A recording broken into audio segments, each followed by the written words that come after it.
What's your favorite pair of shoes behind you? My favorite pair, I'd have to go up. I'd have to go up one, two, three, four, if I can show you. Oh my goodness. You got a whole wall. This one right here, Okay. number four. So those are how many of those are Air Jordans?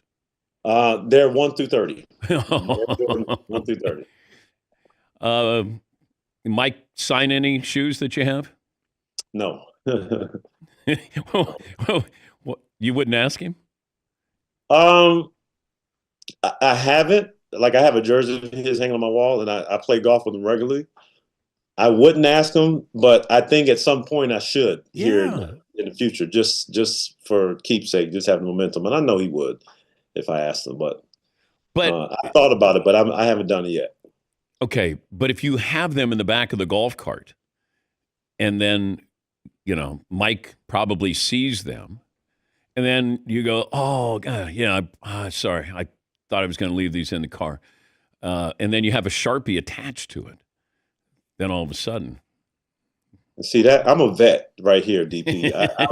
That's like a rookie move to oh, do it that. is. Like if somebody did that to me, I'd be looking at them like, really, really, dude, you Okay. really just left it with the Sharpie on taped up to it. Okay. What if you send somebody that you guys used to do this where you'd send the clubhouse guy over to get something signed by somebody in the other locker room, Oh right? yeah, Okay. yeah, we did that. Did it? I'll tell you a story. One time when I was playing in Milwaukee, I was always early, and the bus wasn't there yet, so I took the cab over, and I'm sitting in the locker room. So our equipment manager didn't get our gear out yet, so I'm sitting in the locker room and I'm antsy trying to get on the court. And the United Center was always freezing, so you wanted to come like bundled. So I'm sitting there, and the equipment guy from the Bulls comes to the locker room. He goes, "You guys didn't get here yet." I said, "No, they're not here. I'm just waiting on them."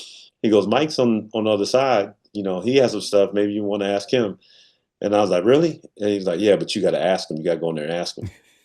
And I'm probably like 3 years in the league, and I'm like, go over there and ask. I was like, "Can you ask for him?" He goes, "No, you got to go ask him yourself." And so I went in there and I was like, "Mike, you think I could borrow a pair of shoes?" And I'm already wearing the shoes anyway. I'm under contract. And he's like, "Sure, kid." And in the hall, I walked in, there's a cabinet full of Jordans, just like all the way down there, all the shoes. And he gave me a pair. So that was cool. Where are those shoes? I don't know. They're somewhere floating. I got so many shoes like tucked everywhere. I can't get it out of my mind that you're wearing Michael Jordan shoes playing against Michael Jordan. Mm. Well, just remember, my second game in the NBA, my first game was Minnesota Timberwolves in preseason. And the second one, and I seen the schedule. So I was still in my college apartment when I got the schedule. And October 15th, 1993, Chicago Bulls, United Center.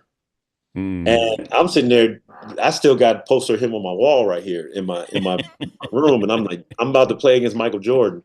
So I'm wearing his shoes on October 15th. I'm stretching. And then I hear the whole introduction, and I'm used to being on the other side looking at the TV watching all this stuff happen, and now I'm like, wow, this is so crazy. I'm inside the TV right now. And then I'm sitting here on the ground stretching, and I'm doing this, and I'm just kind of, and I see the Bulls run out and he's the last one, and I couldn't believe it. Just as much as I watched him and kind of like studied his game, and he was such a big role model. And then being on the same floor with him, it was just unbelievable. Did he talk trash to you? No, but at jump ball, he walks over to me and he said, "Welcome to the NBA, Ray." And I was like, you just don't understand. Like, this man, he's to be great, you also have to be intelligent.